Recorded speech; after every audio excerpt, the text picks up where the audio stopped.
On the morning of January 22, 1943, precisely at 9:17 a.m., a 27-year-old second lieutenant named John George crouched against what was left of a shattered Japanese bunker west of Point Cruz, silently peering through a scope others had mocked for nearly 2 months. And as the humidity of the Guadalcanal jungle clung to his uniform and the echoes of distant artillery reverberated faintly through the dense canopy, he adjusted his breathing like he had done thousands of times back in Illinois, where he had once stood on an open firing line in clean air and steady wind and earned the title of state champion. Yet here in the war, he had 0 confirmed kills and a rifle his own superiors had referred to as a joke ordered through a catalog, his so-called mail-order sweetheart. Despite the whispers, the smirks, and the outright laughter that greeted the arrival of his Winchester Model 70 fitted with a Lyman Alaskan optic and Griffin and Howe mount, John George held his post that morning without regret for the choices that had brought him here, knowing that while every other man around him carried a standard-issue M1 Garand weighing nearly the same but firing more rounds at a faster pace, none had the same precision that his bolt-action rifle offered at long distances, a fact he had tried to explain to anyone who would listen, only to be shut down by a captain who told him to leave his sporting rifle in camp and use a proper military gun if he wanted to survive. He ignored them all, as he had ignored ridicule from fellow platoon leaders who questioned why any sane man would bring a civilian rifle to war, and he remembered when he first unpacked it at Camp Forest in Tennessee, the armorer asking if he intended to hunt deer or fight Germans, to which George calmly answered that it was meant for the Japanese. But the unit shipped out before the rifle reached him, and he had to request it be sent through military mail, waiting 6 long weeks at sea while watching other soldiers clean their Garands, as his own weapon sat halfway across the world in a warehouse in Illinois, protected only by wooden planks and a faded fragile stamp that did little to change anyone's mind about its usefulness in war. When it finally arrived in late December of 1942, just before his battalion relieved the Marines on Guadalcanal, he opened the crate and lifted the weapon he had spent 2 years' worth of National Guard pay to purchase, feeling its 9 pounds of steel and wood, with the scope adding almost another pound, the weight familiar and reassuring, in contrast to the Garands, which offered no magnification and were built for rapid fire rather than pinpoint accuracy. By that time, the battalion had already lost many men to jungle warfare, and though they had wrestled control of Henderson Field from the enemy after brutal fighting since August, they had never truly secured the surrounding groves near the Matanakaw River, nor cleared the Japanese snipers dug deep into trees that towered above the rainforest floor like silent hunters. George had fired exactly 0 shots from his beloved rifle during the 16 days of savage fighting across Mount Austin, a 1,514-foot height that Japanese called the Gifu, a mountain defended by nearly 500 skilled enemy troops inside dozens of concrete and timber bunkers. And despite the overwhelming effort from American forces, it took blood and countless shells to finally seize its western slope on January 2nd, with losses amounting to 34 men dead and 279 wounded from George's battalion alone. A cost that made commanders realize that while the front lines were progressing slowly, it was the unseen enemy hidden high in the trees that was inflicting terror during routine operations. The jungle surrounding Point Cruz held no trenches or fixed defenses, no walls to scale or gates to breach. Instead, it held living shadows, Japanese marksmen trained in patience and stealth, men who climbed banyan trees before dawn and waited motionless through heat and insects and unforgiving silence, with Arnisaka Type 99 rifles fitted with optics that allowed them to see through the gaps in the leaves. And in the previous 72 hours, they had killed 14 Americans from the 132nd Infantry, often with single shots from above, soldiers dying while filling canteens from a creek or walking patrol routes they believed were secure because they had passed them twice without encountering enemy movement. On the night of January 21st, the battalion commander summoned George to his tent, no longer interested in jokes about catalog rifles, but now desperate for results. He asked whether George could do anything about the snipers, or whether the weapon he had carried since Tennessee could truly hit at range in combat. And George answered not with pride, but with facts, telling him how in 1939, at just 23 years of age, he had become the youngest person to win the Illinois State Championship shooting from 1,000 yards with iron sights, how he maintained tight groupings at 600 yards, how he specialized hunting ammunition packed in Tennessee could match the ballistic trajectory of standard military rounds fired from Garands, but with greater consistency. The commander, a man known to speak bluntly, simply gave him until morning to prove what he claimed, telling him that if he failed, the rifle would be confiscated and he would return to standard infantry fighting. Alone that night, George cleaned his rifle of the cosmoline it had been packed in for ocean transport, a thick preservative grease ideal for shipping but disastrous for firing unless meticulously removed. And he checked the mounts of the scope, ensuring they were secure, then loaded 5 rounds of .30-06 military ball ammunition, laid out another 55 rounds in stripper clips, and sat awake contemplating how his unconventional choice would soon face its reckoning. Not in a practice field, but in a jungle where the enemy had already proven themselves capable of killing without being seen. At dawn on January 22nd, George moved into the ruins of the bunker that had been captured by his unit 3 days prior, choosing a location that offered an open line of sight toward large banyan trees west of Point Cruz, trees that intelligence had identified as possible sniper positions, some reaching nearly 90 feet in height with trunks thick enough to hollow out spaces for men to operate from while remaining completely invisible to anyone searching hastily. He had no spotter at his side, no radioman, no observer, only his rifle, a canteen of water, and ammunition for what would soon become one of the most extraordinary counter-sniper operations of the war. The Lyman Alaskan scope offered only 2.5 times magnification, barely enough for clarity at long distance. Yet in George's hands, it was sufficient to detect slight variations in movement, obscured by foliage, and as the sounds of jungle life continued around him, he ignored every chirp, every rustle, every distracting impulse, and instead searched slowly, methodically, left to right, top to bottom, as if scanning each leaf individually, a process that demanded complete focus and unwavering discipline. At 9:17 a.m., a faint shift caught his attention, imperceptible to any casual observer, a branch moving, even though the morning air was still. Then another slight movement followed, this time revealing the faint silhouette of a man, positioned deep within a fork between 3 branches, almost 240 yards away, facing east, watching the supply line his battalion used.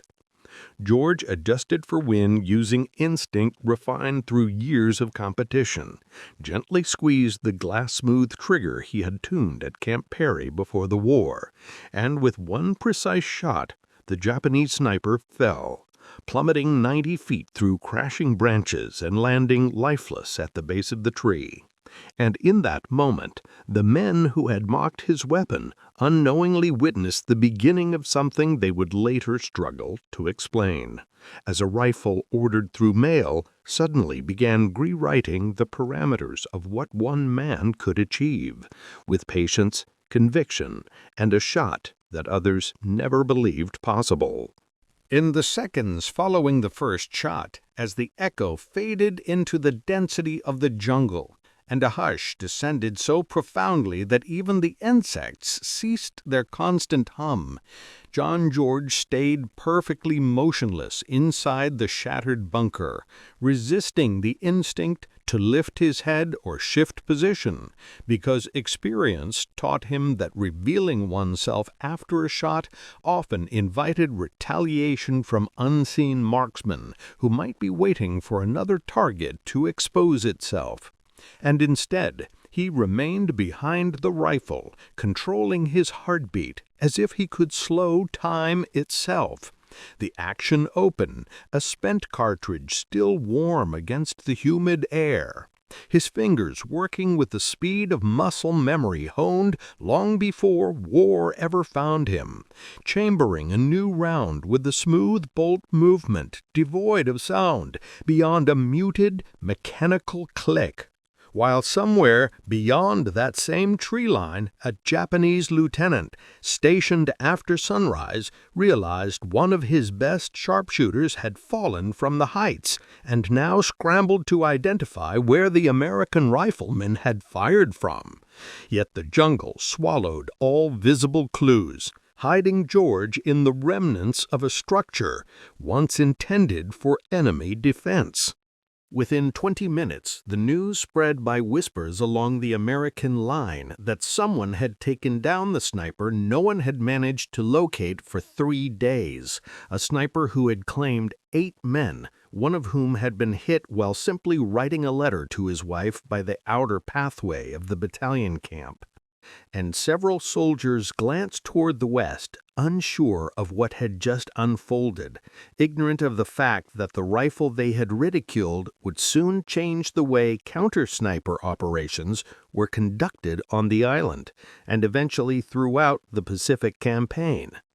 But George paid no mind to them, for his focus remained fixed on the treetops, which he surveyed slowly, breaking each area into quadrants in his mind, searching for unnatural angles, subtle shifts, or glimmers of metal, the telltale signs of a marksman at work. An hour passed with no further visible movement, and as the oppressive midday heat deepened, George sipped from his canteen without raising his head above the broken wall, always feeding his weapon after careful observation, waiting for the enemy to move first, knowing that experienced snipers often remained motionless following the loss of a comrade, deliberately resisting the impulse to respond too quickly.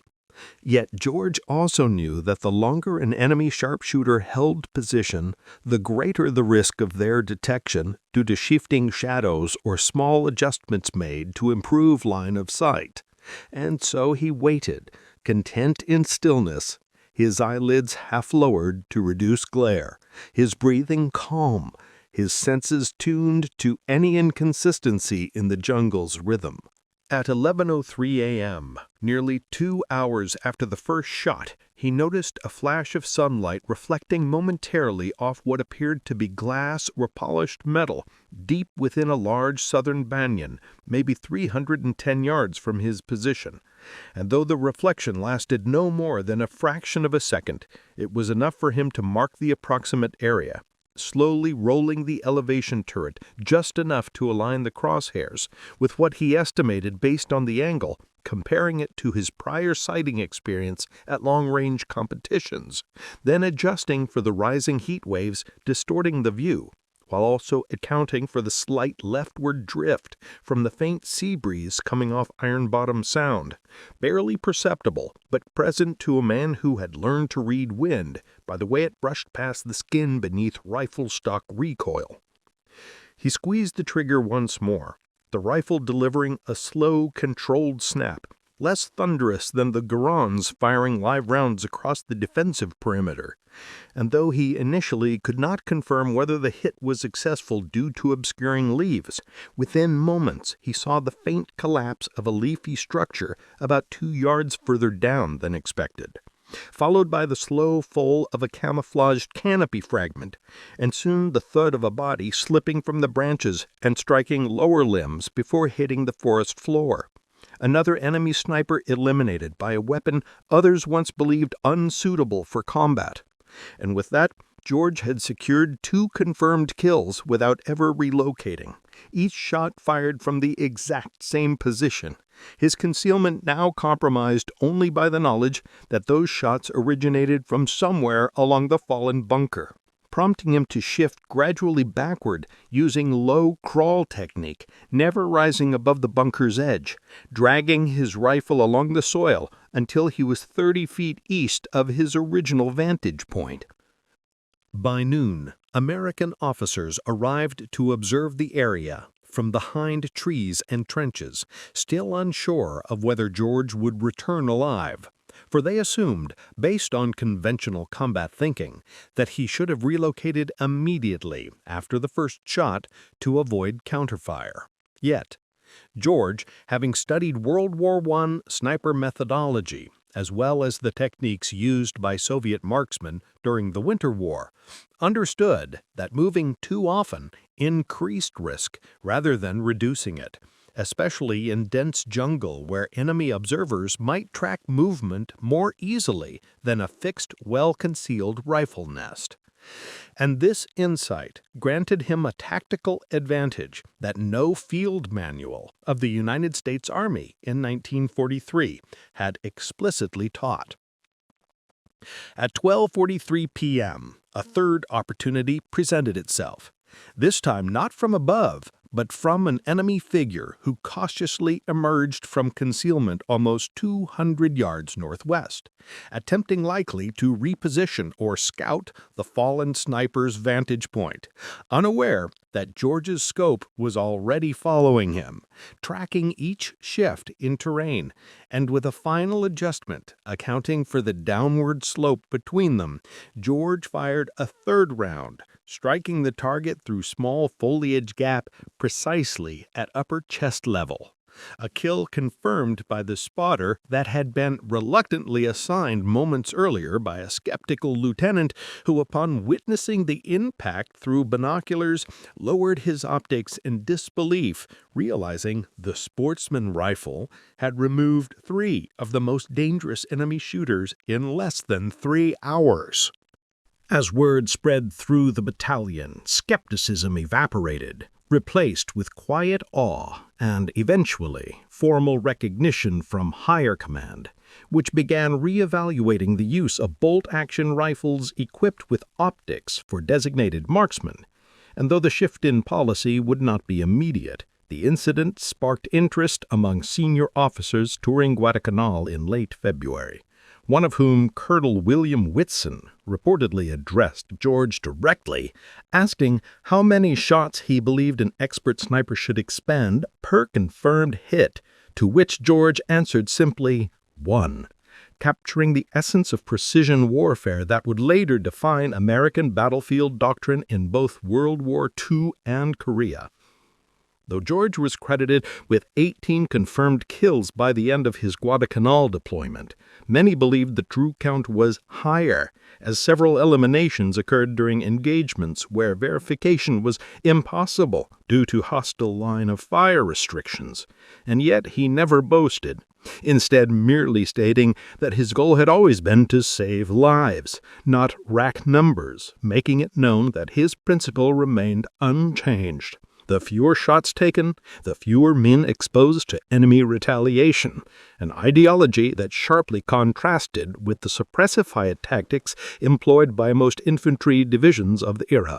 Following Guadalcanal, the rifle he had purchased with his own funds at $60 before the war, a considerable sum for a National Guard officer, was transported carefully to New Georgia, then Bougainville, always cleaned meticulously with respect for its original craftsmanship, and by 1945, after extensive operational analysis, the U.S. military formally began encouraging selective sniper training, utilizing civilian-sourced rifles and custom optics, acknowledging that while volume of fire could win offensives, individually placed shots could shift momentum faster, especially in terrains where every inch of movement risked exposure.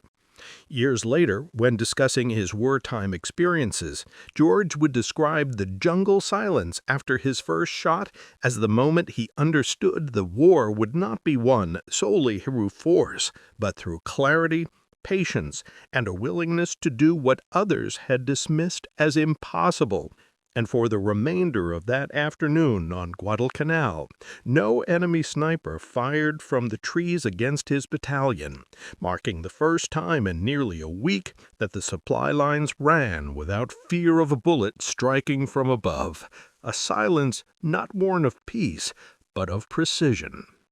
And though the fighting would resume in other sectors, on that day the forest around Point Cruz fell quiet because one man believed in a rifle that no one else took seriously and proved the worth of conviction, one shot at a time. As the days advanced beyond January 22nd, and the battalion pushed further inland with growing confidence, word of John George's lethal precision spread not through official reports at first, but through the voices of infantrymen who had watched courageous men die without ever seeing the source of the bullet that killed them. Men who now pointed toward the ruins of that Japanese bunker west of Point Cruz and whispered that someone had finally turned the shadows into targets. Someone who did not rely on volume of fire or artillery support, but instead wielded calculated patience like a weapon. And while initial reactions among officers had ranged from disbelief to outright skepticism, the growing number of casualties avoided due to the sudden decline in Japanese sniper activity forced a re-evaluation of not only George's tactics, but of the role of precision marksmanship in warfare, challenging long-held beliefs that bolt-action rifles, especially those fitted with civilian optics, were insufficient for modern combat engagement. Within 72 hours of his initial counter-sniper success, George was directed by the battalion intelligence officer to conduct what would unofficially become the first planned sniper reconnaissance patrol by the 132nd Infantry Regiment on Guadalcanal, a mission personally approved by Colonel Alexander Patch, commander of American forces on the island at the time, who understood that the Japanese snipers were psychologically degrading his troops more effectively than small arms engagements, requiring a countermeasure rooted in fearlessness and exactitude rather than explosive force.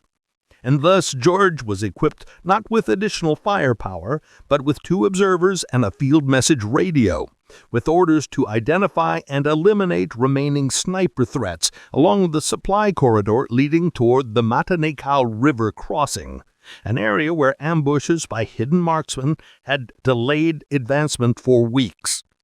The observers were initially uncomfortable following George, as he moved with an almost unnatural calm through terrain weaponized by enemy concealment, refusing to carry more ammunition than his rifle and 50 rounds in carefully sealed pouches, misstating that a single misstep could cost a life more surely than any lack of ammunition. And as the patrol progressed through thick undergrowth, he taught them to read the trees as though they were battlefield positions, describing how branches thick enough to obscure a rifle, but not its muzzle, would appear slightly discolored, how bark weakened by repeated observation from the same position tended to flake in patterns that could be detected when sunlight angled just so, and how a competent sniper often avoided the main trunk in favor of smaller forks that allowed greater mobility and an illusion of invisibility. At 14:16 on January 25th, George halted without explanation, raising one finger and stepping backward slowly, positioning himself behind a fallen coconut log. The observers confused until 2 minutes later when a muzzle flash ignited from a branch 20 feet above where George had stood. But the Japanese sniper fired first in response to a rustle he believed to be George, his bullet striking the log and failing to penetrate, giving George the half-second window he needed to align his crosshairs and fire a single shot through a gap the size of a helmet strap buckle, the target dropping soundlessly. Another threat neutralized by instinct combined with calculated analysis.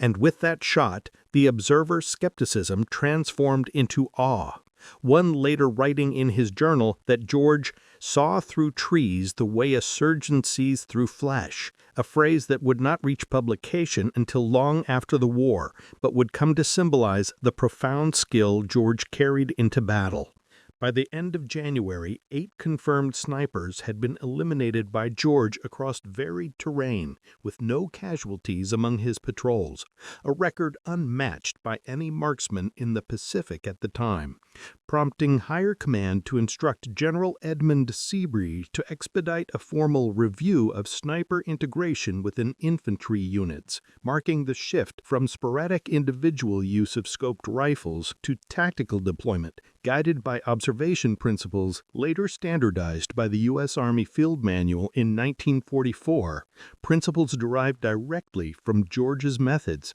emphasizing stealth movement, independent positioning, and the philosophical rule that absence of motion equals presence of threat.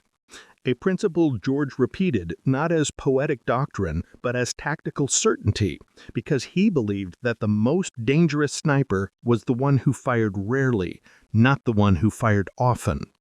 Conditions on Guadalcanal continued to worsen from disease and supply strain, even as Japanese control diminished, and George himself contracted severe malaria in early February, reducing his operational consistency but not eliminating his role, as he refused evacuation until his battalion fully secured the high ground along the Matanacao Ridge, stating that he would not leave until the last enemy marksman in the sector was accounted for. Even though his body trembled from fever and his vision intermittently blurred during extreme fatigue, forcing him to recalibrate his sight alignment between breaths to compensate for involuntary eye shifts, yet he still executed 3 more precision engagements between February 3rd and February 11th, bringing his confirmed tally to 11 before being airlifted to a field hospital near Hendersonfield.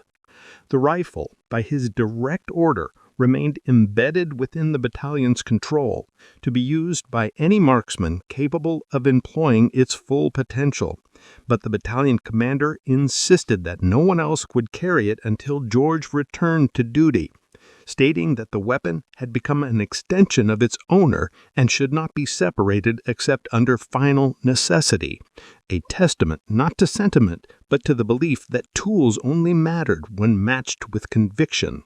By March 1943, as American forces fully secured Guadalcanal, the psychological impact of George's actions extended far beyond his battalion, as rumors circulated through Japanese units that the Americans had deployed a ghost shooter capable of killing from impossible distances, with some accounts describing him as a spirit rather than a soldier, a legend that would later contribute to shifting Japanese deployment strategies, including the reduction of sniper activity across exposed ridgelines due to fear of counterfire from an unseen adversary.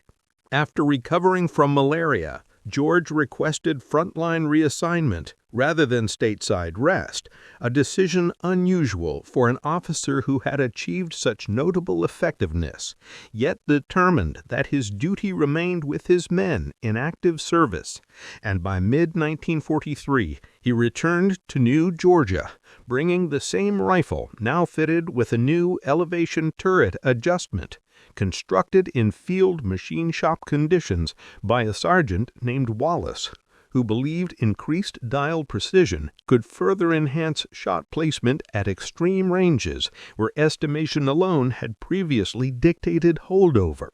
On New Georgia, George's sniper operations became more complex due to higher Japanese adaptation, including the use of decoy positions and flash traps designed to lure counter-snipers. But George countered these developments by adopting what he termed stagnant anticipation, choosing to observe for extended periods without firing, even when opportunities appeared viable, waiting for the second, less obvious movement that revealed true intention rather than decoy positioning, a tactic that saved lives during an ambush attempt on July 6th, when George held fire despite spotting a potential target, only to detect the real marksman 10 yards further left 40 seconds later,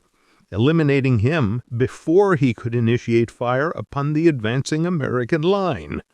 Throughout his Pacific campaigns, George maintained his philosophy that a sniper's purpose was not to kill efficiently, but to influence movement,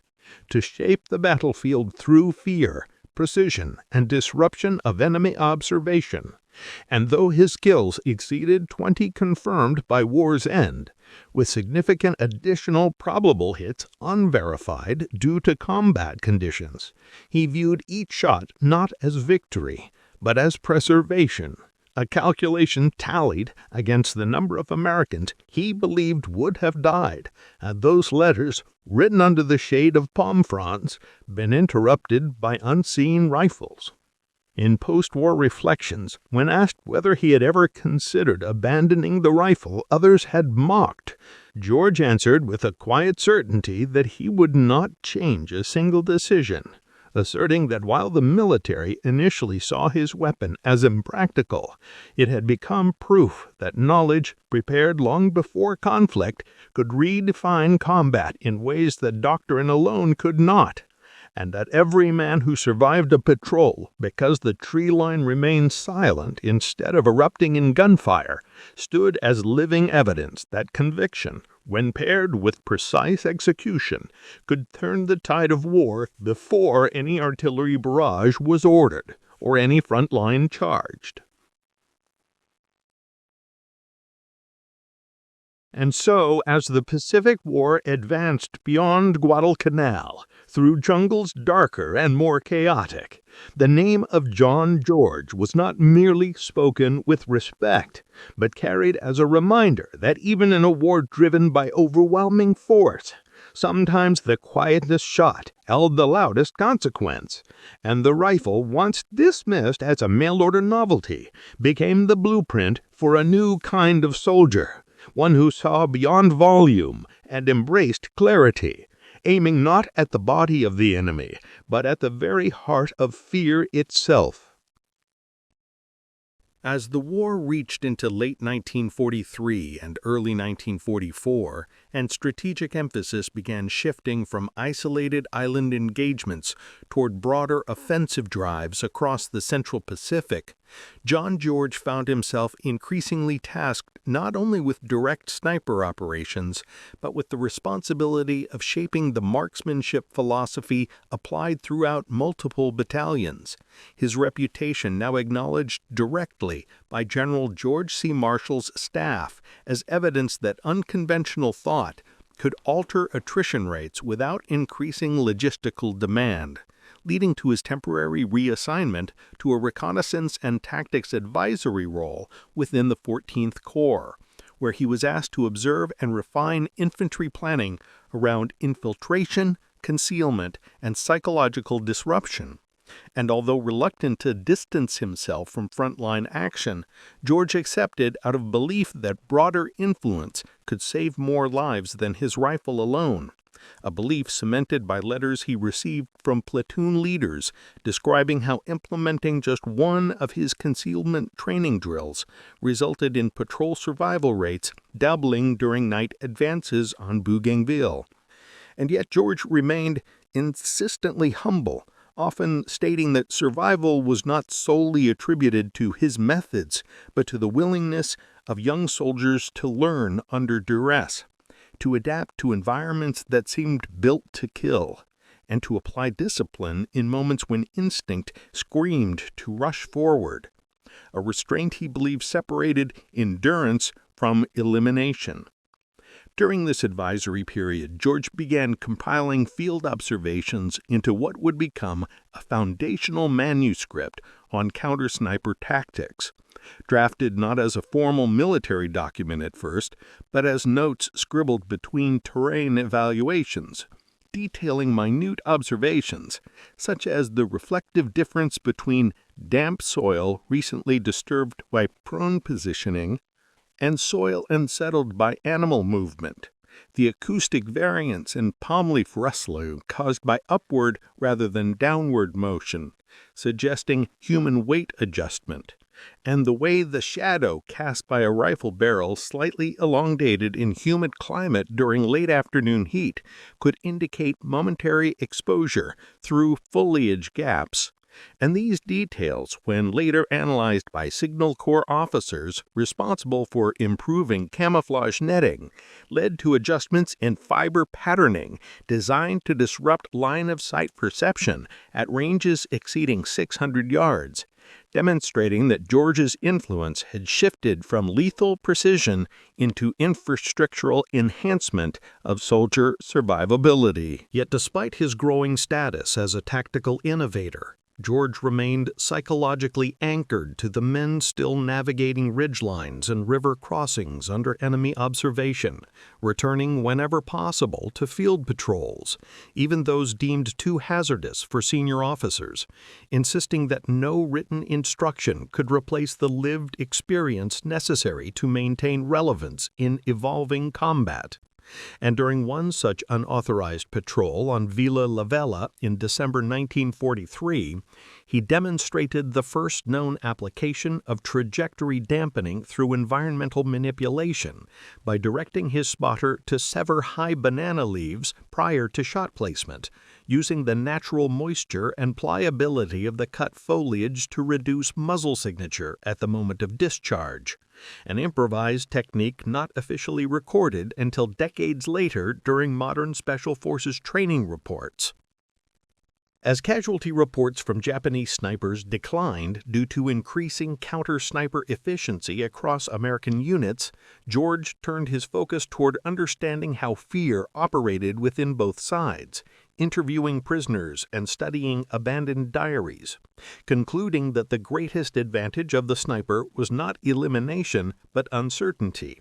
and thus he advocated not for frequent engagement but for deliberate, spaced attacks designed to erode enemy reconnaissance capacity, a tactic reflected in his recommendation to stagger shot intervals beyond 3-hour operational cycles, which intelligence analysts correlated with a measurable increase in enemy hesitation to reposition, gradually allowing American advancement without sustained firefights. His emphasis on psychological warfare did not negate his dedication to lethal accuracy, however, and during an operation on Colimborangara in early 1944, he recorded what observers believed to be one of the longest confirmed sniper engagements in the Pacific at that time, estimated at just over 1,080 yards, achieved without direct firing solution aids, instead calculated using improvised elevation reference marks scratched onto his rifle stock from prior zeroing sessions, a feat that would later be studied by ballistics engineers working on the M14 rifle program due to the extraordinary holdover estimation and wind compensation required under dense tropical conditions, marking a turning point in how American command viewed the practical application of civilian-derived optics in active warfare. Meanwhile, as the Pacific Campaign intensified, George confronted increasing moral conflict regarding the human cost of precision violence, privately noting in correspondence to a fellow officer that every shot taken at extreme range felt like a negotiation between duty and conscience. Yet he continued to act with unwavering calculation, believing that discomfort was the necessary companion of ethical decision-making in war, and that without it, a marksman risked becoming disconnected from consequence, a state he considered more dangerous than enemy fire.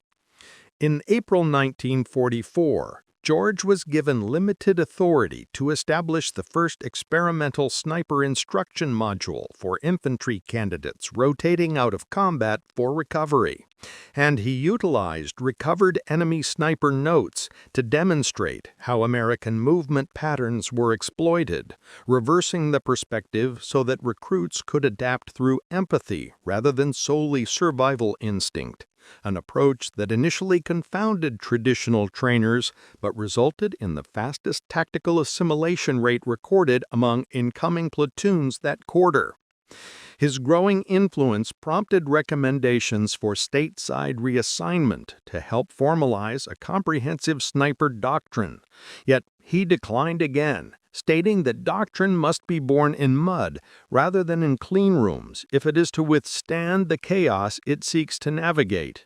And thus he remained with his battalion through late 1944 operations in the Philippines, where increasingly urbanized terrain challenged previous jungle-based concealment strategies, leading him to adapt civilian roof structures and partially flooded basements as firing positions, exploiting structural cracks as angular sight lines, a method that allowed him to dismantle a machine gun post near Manila without exposing his position, a removal that facilitated armored unit progression ahead of schedule. During these operations, he suffered a shrapnel wound to his left forearm when caught between collapsing masonry during artillery retaliation, yet refused full evacuation, instead securing his arm in a makeshift brace fashioned from flattened canteen metal and continuing to direct counter-sniper positioning from concealed routes, though temporarily unable to fire his rifle, underscoring that leadership in his definition extended beyond direct trigger engagement into strategic orchestration of angular dominance. By late 1944, his confirmed counter-sniper engagement surpassed 38, with numerous unobtainable confirmations due to terrain loss, and statistical analysis later highlighted that sectors under his direct influence experienced a 47% reduction in casualty rate compared to adjacent operational zones, a figure that led to his quiet recommendation for the Distinguished Service Cross, though he requested the endorsement be withheld until after the war due to his belief that recognition during active conflict could bias future decisions and inflate risk-taking among younger soldiers seeking symbolic achievement over tactical necessity. As winter monsoon rains rendered forward advancement temporarily stagnant, George used the downtime to refine his manuscript into coherent segments, outlining what would later be referred to as 5 pillars of counter-sniper application: observation without objective bias, motion only in response to proven certainty, engagement timed against enemy expectation, environmental manipulation as extension of weapon system, and psychological anticipation of threat before physical detection. And these principles, though at the time held within handwritten journals, would retrospectively underpin modern sniper doctrine across multiple alliances following global conflict evolution. But as the month approached its end, and orders anticipated redeployment toward Okinawa, George privately acknowledged that his body, accumulating injury, malaria relapse, and diminishing recovery cycles, was nearing its limit. And yet, as he wrote to his commanding officer, his mind remained locked on the ridgeline, indicating that while physical capability might be waning, tactical discernment continued to sharpen with experience, leading him to warn that rushing new marksmen into frontline position without sufficient psychological conditioning could undo years of hard-earned methodology, an assertion later validated during post-war studies involving combat stress variables. As preparations commenced for the impending Okinawa campaign, and senior command began reallocating experienced officers to advisory positions to mitigate projected attrition, John George found himself at a crossroads between personal endurance and duty, aware that his body's resilience had thinned to a fragile thread, yet unwilling to surrender influence over the tactical philosophy he had shaped through literal survival. And when offered stateside reassignment to train specialized sniper units ahead of anticipated mainland Japan operations, he paused only long enough to request that before departure he be granted one final field assessment opportunity, wishing to ensure that the battalion he had accompanied through jungle, urban decay, and psychological warfare was left with a sustainable framework rather than mere reverence for past accomplishments, and thus he conducted a 3-day field analysis without weapon in hand, relying instead on observation alone, climbing slowly along the wet slopes near the mountainous approaches on light, despite his weakened arm, documenting infiltration routes, potential sniper observation nodes, and structural vulnerabilities that could be exploited. His notes later incorporated directly into advanced planning briefings, which resulted in the repositioning of 2 forward companies, a preemptive adjustment credited with saving dozens of lives before the first major contact had even been established. Upon return from this assessment, his field journal soaked through with tropical humidity and reddened fingerprints from reopened wounds, George finally accepted reassignment, not out of defeat, but out of belief that his greater impact would now emerge through assimilation rather than direct engagement, informing commanders that warfare had reached a threshold where precision must complement power if modern combat was to minimize unnecessary loss, a statement many regarded as philosophical, yet operational leaders recognize as rooted in statistical reality backed by his field-proven record. Upon arriving at a training facility in Hawaii in early 1945, George began instructing selected candidates, not through rigid lecture, but through immersive scenario-based training, positioning recruits in observation blinds for hours without firing, forcing them to distinguish between legitimate threat indicators and environmental noise. Teaching that hesitation born of uncertainty was not failure, but adaptive caution, and instructing them to map wind by observing insect flight trajectories rather than relying solely on manufactured instruments, a method initially doubted until competitive accuracy tests demonstrated that his students consistently outperformed others under variable conditions. His teaching extended beyond technical skill. He emphasized that a sniper must not succumb to emotional detachment, advocating that those who felt nothing when taking a life were already compromised, instead encouraging acknowledgement of the human cost as a means to maintain restraint, discipline, and clarity. Principles he believed formed the ethical core of long-range engagement. And these views, though uncommon in an era still dominated by first doctrine, were later echoed in psychological assessment programs designed to prevent dissociative breakdown among long-term combat specialists. As battle for Okinawa intensified and reports of ferocious urban resistance reached the AD training camp, George petitioned to return to front-line duty, a request denied due to medical evaluation declaring him unfit for long-duration exposure. And though visibly frustrated, he transitioned toward strategic advisory, assisting in drafting infantry counter-sniper coordination protocols that would guide platoon reactions whenever sniper fire disrupted advance. Promoting synchronized angular triangulation rather than reactionary suppression fire, a tactic later used effectively during cave and fortified structure clearing operations. His manuscript, now nearing completion, was reviewed by intelligence officers who recommended it be forwarded to the War Department for doctrinal integration following conflict resolution. And while some considered its tone too personal for military standardization, others argued that its authenticity was precisely what made it indispensable, and so it was preserved under preliminary classification until after the war's formal conclusion.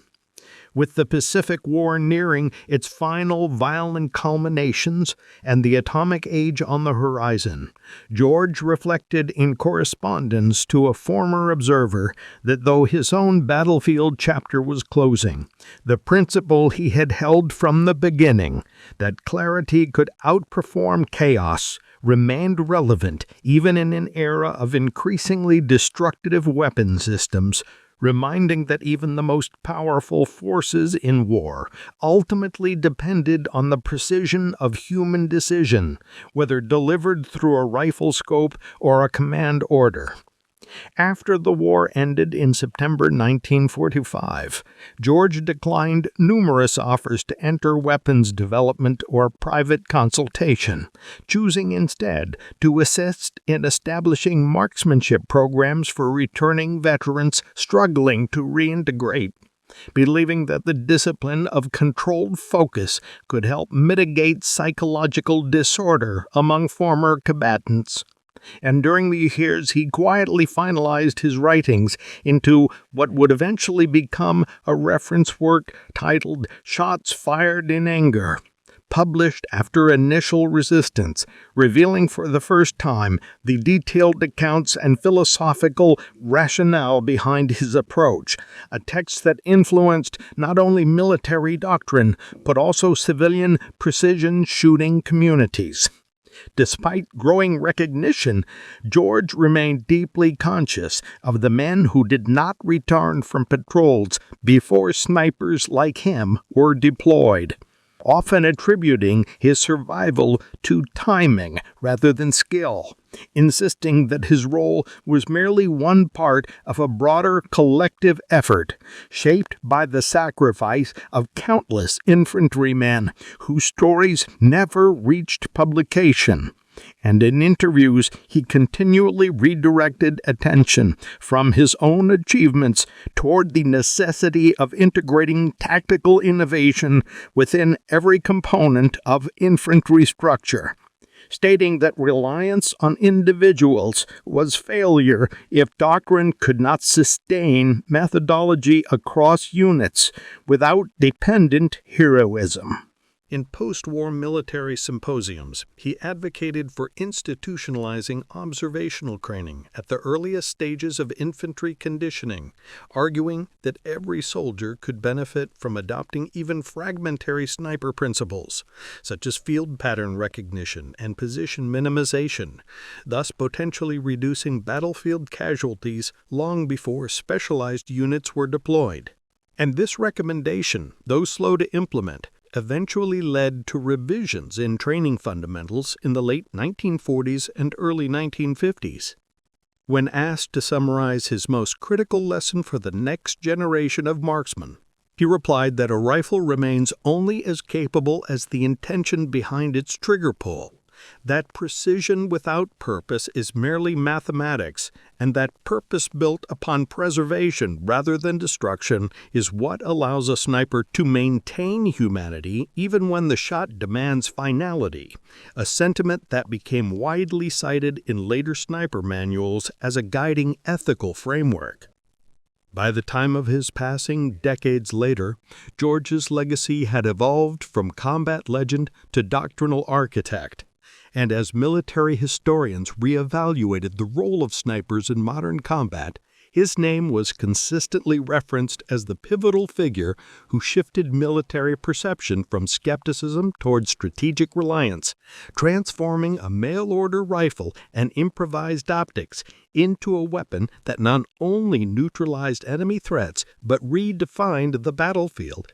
And as his final field journal notes reflect, he believed that while artillery could break a line and infantry could seize a position, It was often a single, silent shot, calculated with discipline and delivered with conviction, that changed the course of a campaign before either force was required to move. And so the story of John George stands not merely as a chronicle of confirmed engagements or tactical innovation, but as a testament to the idea that clarity, when applied with unwavering intent, has the power to reshape the very nature of warfare, proving that even in the loudest of battles, it is often the quietest decisions that echo farthest into history.